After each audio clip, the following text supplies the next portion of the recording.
Battle typing is really not a good thing because it undermines a person's self-perception and the information that they have about their own self.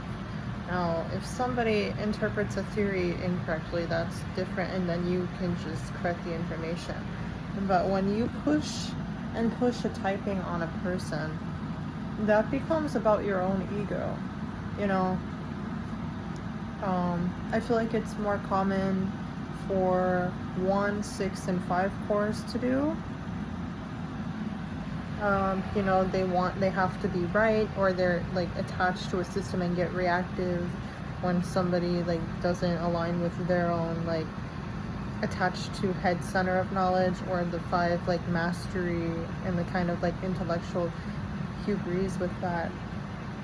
Maybe occasionally you'll also have a 7 on a low side of 1 do it as well. And then also, of course, 4, which I've been guilty of before when I was trying to like purposefully mistype people so that they would not share the same type as myself. That happened in Enneagram sided communities. But battle typing, I've dealt with a lot of battle typing, and people for the longest time pushed me as an EIE. And same thing with this IEE thing, and people also try to ESC ones as well in EII, but all these typings, like obviously I can't be all of these typings, and it's just people's bias of perception, differences in knowledge, and seeing me at a different time point when I'm developed differently at a certain health point or a certain experience. Like with the EIE thing, I was very neurotic, living with my abusive parents, and I was becoming physically ill. I was starting to over there, and that made people mistype me as SI polar.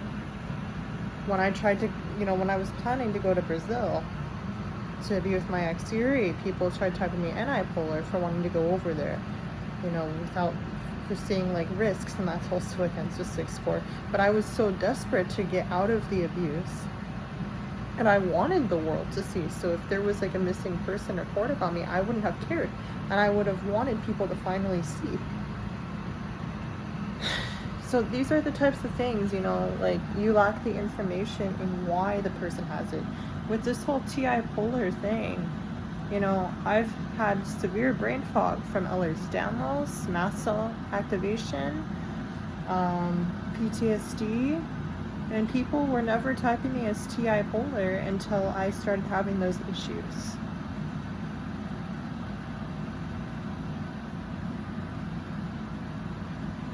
Now, I'm not saying that shadows fully go to socionics, even though I do believe that socionics most likely do have shadows. But, I also am an INFJ who has fallen into an ENFP shadow. So there's that component. But I believe the bigger point for why people have been typing me TI polar is because of the brain fog.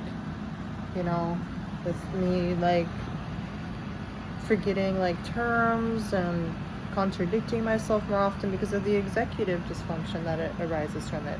And it's also made it harder for me to control my emotions and my moods, combined with PTSD, and you get me more expressive when I'm not naturally as expressive or even revealing. This revealing behavior that I have is a stress response, and I only have it when I'm super stressed out. I didn't used to have this behavior when I had that little window of time where I lived outside of my parents' influence, and I lived in that group home, and I was not dumping everywhere like that as much. It's a stress response in myself.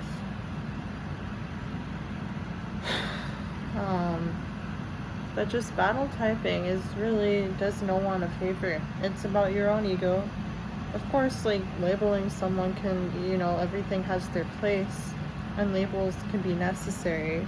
But when you're forcing a typing on somebody who has trauma, and you are invalidating their own experiences, their own knowledge, their own self-knowledge of how they've developed, then that is outside of your scope, and that becomes directly a part of your own ego.